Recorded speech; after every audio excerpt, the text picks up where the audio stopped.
Alright everybody, welcome back. I just saw the Super Mario Brothers movie and I have some thoughts on it, and I will say I can understand why Rotten Tomatoes was a little bit, harsh on this movie.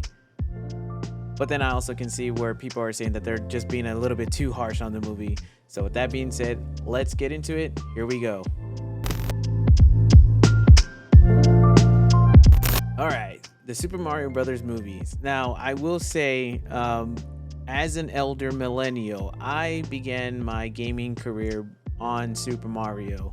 The first game I've ever played literally was Super Mario. On the NES, we had Duck Hunt, the cartridge that had the Duck Hunt game on it. So I was excited for this movie. While I don't necessarily like the Gru, the Minions movies and all that, I do like their animation style. So when I saw the trailer and how they were going to animate all this stuff, I was really excited. Now, a lot of the things that people are saying is that Rotten Tomatoes is being a little too hard on this movie, and I don't remember, but I think it's in the lower 40s that this movie is rated. But then it's very high when it comes to the viewers. Us people that are not natural critics or actual critics, we don't get to do this for our living. And in a lot of cases, that always happens, right, with movies that fans genuinely love. But just, when it comes to the critics, they always poo-poo on it. And I'm not sure what the disconnect is, but I can honestly say that in this movie specifically, I think I understand why. And maybe it was the same way for me. The thing that really kind of just was about the whole thing was, and here's a spoiler, okay? First and foremost, I just want to say the casting was pretty okay, not as bad. But going into the thing that makes the Rotten Tomatoes squish, in my opinion, I think it's the story.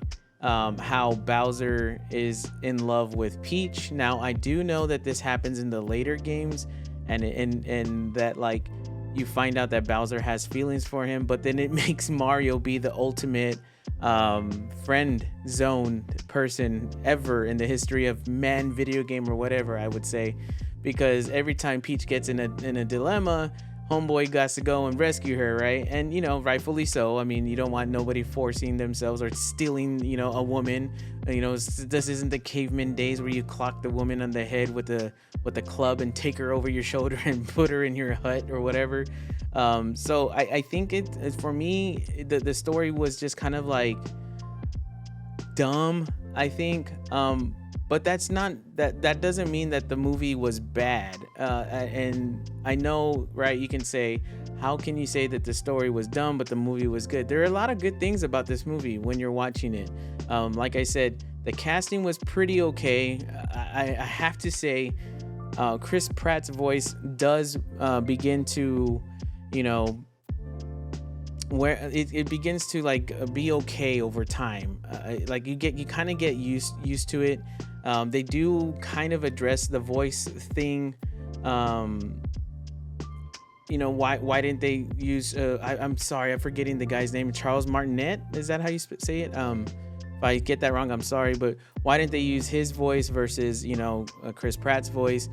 They do kind of say that in the story at the very beginning, but to me, I honestly, there were times when I thought I was hearing Billy Crystal's voice. And if you don't know who Billy Crystal's voice is, you will know him from I believe he did Mike Wazowski in Monsters Inc. I was hearing that from time to time, but then there's also scenes where Chris Pratt was saying "Mamma Mia," right? And it's you have a Brooklyn accent from time to time, but then yet you want to say things like "Mamma Mia," and it's just it just doesn't fit. So some of the times the voice acting for me was just a little off. I think Charlie Day did great. Obviously, Anya Taylor-Joy did amazing as Peach. Jack Black, I think honestly he stole the show for me. He did awesome. Jack Black. I wasn't too keen on Keegan Michael Key's version of Toad. Just because I don't know how to explain it. I mean, he did fine. It wasn't a bad voice. I just kind of maybe it's just how they handled the character for me, was just kind of like a meh.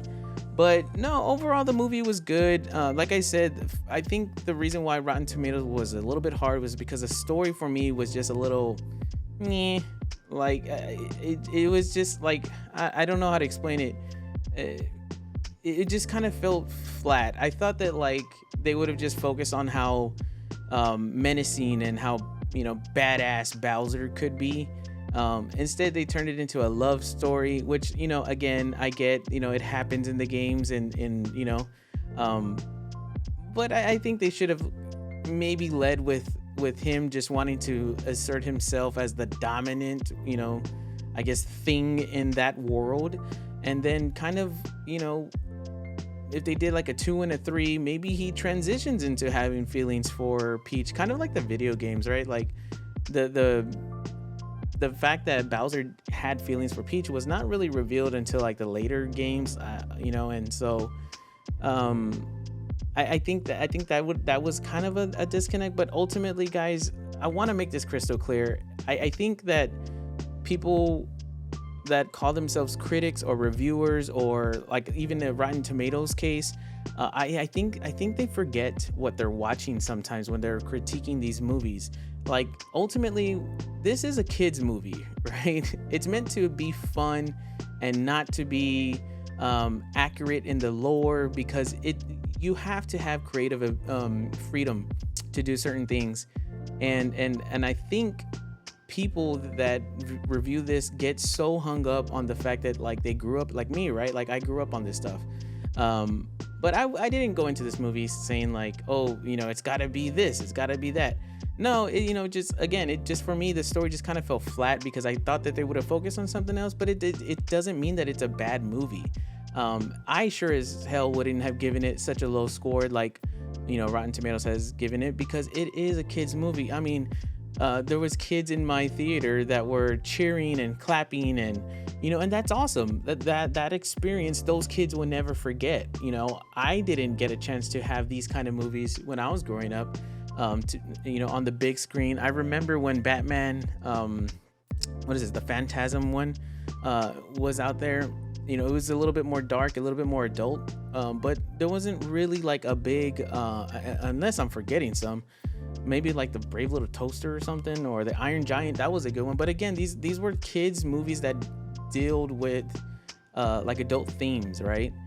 This is literally just a kids movie that is meant to be fun, and I think that people take it way too serious, and and it kind of sucks, because when you think about how these people are reacting to these types of movies, they're kind of selling themselves short, and they're not really enjoying movies at that point. Like, how can you sit in a kids movie and be so brash and critical on a lot of things, but yet I don't know, you know what I'm saying? I hope you kind of get what I'm saying. Like I just feel like people need to be reminded from time to time, like, hey, it's okay, put that pin down. You don't have to write a review. Just go with your gut and just understand that this is just a kids film. It's meant to make you laugh.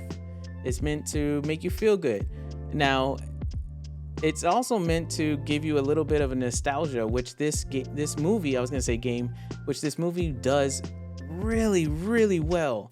There's Easter eggs on Easter eggs in here. I found myself sitting through the movie and being like, oh, that's cool. Like, and it's just the scenes that are just going on. It's nothing like in your face. I'll give you an example. I don't want to give too much away, but if you look in the backgrounds of different scenes, you'll see like little Easter eggs, like signs of old Nintendo games, or I don't want to give too much away, because those to me were like the fun part, right? As being an adult and a fan of the Mario franchise and everything that revolves around Mario, that for me was like the best thing. It was kind of like a Where's Waldo experience, right? You're like, oh, look at that, like, oh, look at that, as the movie's going on.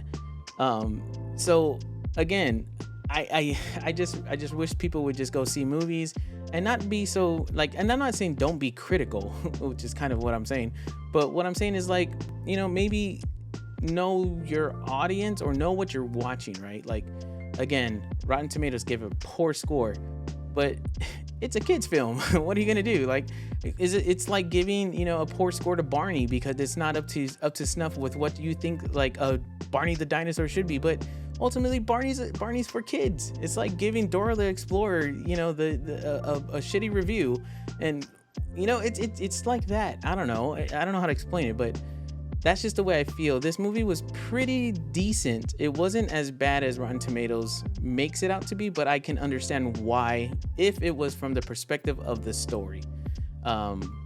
Outside of that, I mean, this was a pretty solid, fun film. I have to say, everything from the, I thought they were going to do racing. It's not really racing, spoiler. They're using their cars, which was an awesome action scene. The whole fight scene at the end was pretty awesome. There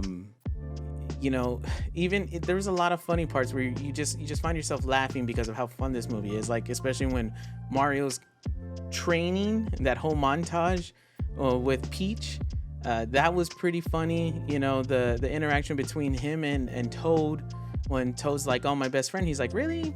That, like, all of that was fun. Seth Rogen's King Kong was amazing. It took me a little while to get used to his voice because I kind of felt like the voice should have been a little bit more, but then again, like Donkey Kong, I believe he's in his teenage years in Donkey Kong Country. I could be wrong about that. So I guess it was okay. My real struggle was with Chris Pratt's Mario at the very beginning. For me, it just looked like the mouthing and the audio that was coming out of it was not in sync at the very beginning, but then caught up to itself like as the movie went on. But again, these are just little nitpicky, ticky-tacky things that a child would not pick up on, right? And again, this is what the stuff that I think Rotten Tomatoes was focusing on, and rather than giving the review on the actual subject matter and like the whole thing, and just kind of nitpicking, I think that's why they got such a low score. But another thing that I really, really, really, really, really, really liked was there were moments in this movie where it looked like you were playing the 3D Super Mario movie from, what is it? It was on the Switch, I believe. It looked like a 2D, like left to right Mario game within a movie, and it looked awesome. Like there's a lot of great things in this movie that I think that like a lot of these critics just kind of got wrong, and maybe they should have watched it with children and maybe they would have enjoyed it better. But yeah, man, this is a great Easter weekend movie for those of you that celebrate Easter, but then also just in general, this is a great weekend movie for you, the family, the kids. Go see this movie. I highly implore everybody all the time to see movies. Don't rely so much heavily on my words, any other critics' words, Rotten Tomatoes' words. Go see a movie and develop your own opinion and come back here and share your thoughts, and maybe we're on the same page, maybe we're not. But that's a-okay, like I always say. So yeah, guys, go see this movie. There's tons of things, like I said, for everybody, adults and children especially alike, in this movie that you're gonna love. Yeah, it's really, with the exception, like I said, with the voice acting and just a little bit of the story, you get past all that and you get a great experience at the movie theater. So I think overall it was just great. Yeah, it was a pretty good movie. So with that being said, guys, I hope you have a great weekend, have a great holiday weekend, and we'll do this again next week. This from March to like May, we've got some pretty good bangers in the theaters coming out. So it's gonna be a little hard for me to get through all of these movies. I'm gonna do my best to bring you my honest reactions all the time, and we'll go from there, guys. So have a great weekend, and we'll catch you next time. Later.